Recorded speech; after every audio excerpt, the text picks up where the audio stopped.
जय जय भारत माता की जय, भारत माता की जय, जय भारत, जय भारत। रोजा मत टकराओ, मत टकराओ, मत टकराओ। प्रधानमंत्री होश में आओ, होश में आओ, होश में आओ। भारत सरकार होश में आओ, होश में आओ, होश में आओ।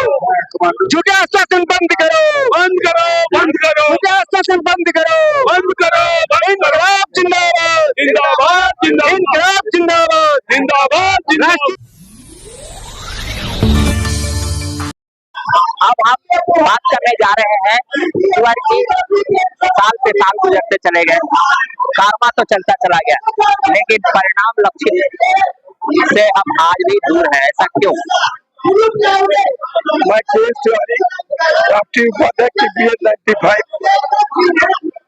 वास्तव में कमांडर साहब ने जो वीडियो दिखाया है, अब तक जितनी लड़ाई हुई है, अब अलग से लड़ाई होगी, चूंकि EPFO इतनी बदमाशी कर रहा है। हम पेंशनरों ने 40 साल 45 साल नौकरी करके 470 रुपए 540 रुपए 50 रुपए अपनी वेतन पगार से बुढ़ापे के लिए जोड़ के दिया। उसके बाद अनेकों कमेटियां बनी, होशियारी कमेटी बनी। होशियारी कमेटी के बाद प्रकाश जावड़ेकर इनके प्रवक्ता ने कहा 14 फरवरी 2014 को कि जब मेरी सरकार आएगी तो मैं होशियारी कमेटी की रिपोर्ट लागू करूंगा। 3000 रुपए पेंशन प्लस DA 800 8.33 जो कटता है वही शासकीय भी कटेगा 8.33। लेकिन जब तक हम लोगों ने सोचा बीजेपी सरकार लाओ, हम सबने 1 के वोट दिया। आज तक बीजेपी सरकार है, लेकिन उसके बाद इस सरकार ने नहीं सुना और EPFO बराबर जाति करता चला जा रहा है। पत्नी के मरने के बाद पूरा धन होता है उस परिवार का, तो आपसे तुम्हें दे करके EPFO सोए माध्यम कर जाता है और पति के मरने के बाद पत्नी को इस आधार पर आधी पेंशन देते। क्या ये भगवान से ऊपर हो गए क्या कि उसको उम्र तय करेंगे, उसको आधी पेंशन कर दी जाती है? लगता तो ऐसा ही है, क्योंकि आपको देने की जगह उनके पास वो पेमेंट चला जाता है, क्योंकि आपके कई साथी दुनिया को छोड़कर चले गए। वास्तव में ये जो साथी चले गए, हम प्रधानमंत्री सबसे सर्वोच्च पदाधिकारी होता है भारत का। 4 मार्च 2020 5 अगस्त 2021 को मुलाकात की, उन्होंने आश्वासन दिया, गवर्नर साहब के पीठ पर हाथ फेरा और जितेंद्र सिंह से कहा जो राज्य मंत्री क्या आप इनकी जरूर समस्या है इसको जल्दी निपटाइए।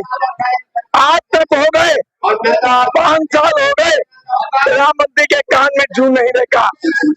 तो इतनी वादा की खिलाफी अब बर्दाश्त नहीं होगी, अब रण होगा, आमरण अनशन होगा, EPFO पर ताला ठोका जाएगा।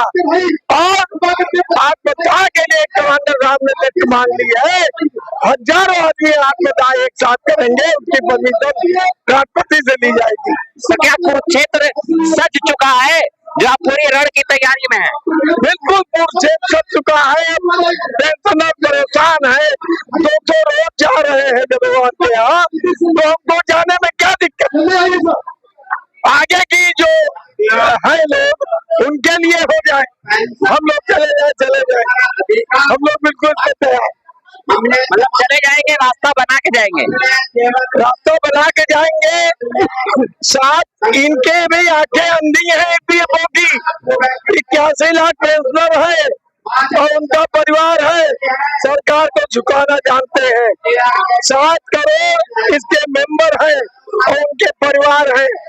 कोई भी सरकार, ये सरकार बीजेपी की सरकार जो बनी है 22,626 वोट पा करके और बहुमत में है। मैं जब कहूँगा तो हम लोग चाहेंगे इसको विदा कर देंगे। अब वो समय आ गया, चाहे 2027 देख लेंगे, चाहे 2029 देख लेंगे। उसी से लगे।